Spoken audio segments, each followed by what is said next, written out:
वल्मुतल्लक़ातु और तलाक याफ्ता औरतें यतरब्बस्ना वो इंतज़ार में रखें बिअन्फुसिहिन्ना अपने आप को सलासता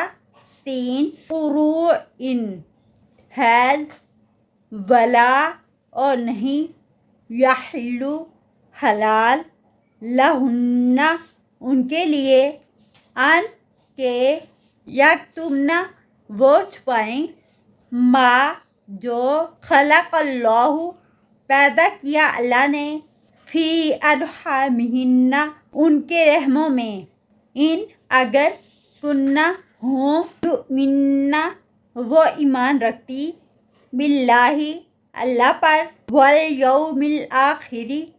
और आखिरी दिन पर वबुउलतहुन्ना और उनके शोहर अहक्कु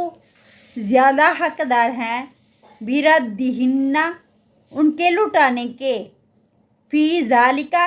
इसमें इन अगर अरादू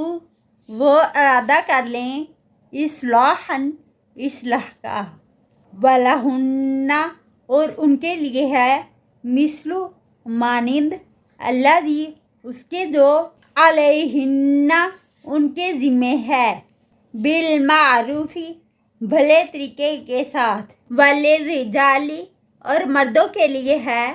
अलैहिन्ना उन पर दरजतुन एक दर्जा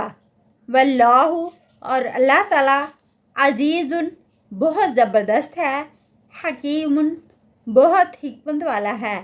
तलाक याफ्ता औरतों की इद्दत 3 हैज़ है यानी 3 महीने और अगर वो इस इद्दत के दरमियान रजू कर लें तो वो तलाक नहीं होगी। इस दौरान अगर औरत को हमल ठहर जाए तो उस औरत के लिए हलाल नहीं है कि वो उसको छुपाए। अगर वो अल्लाह पर दिन आखिरत पर ईमान रखती है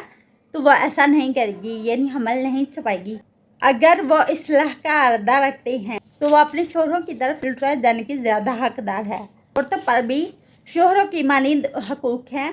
जो भले तरीके से अदा करना है और मर्दों का औरतों से एक दर्जा ज़्यादा है और अल्लाह ताला ज़बरदस्त हिकमत वाला है।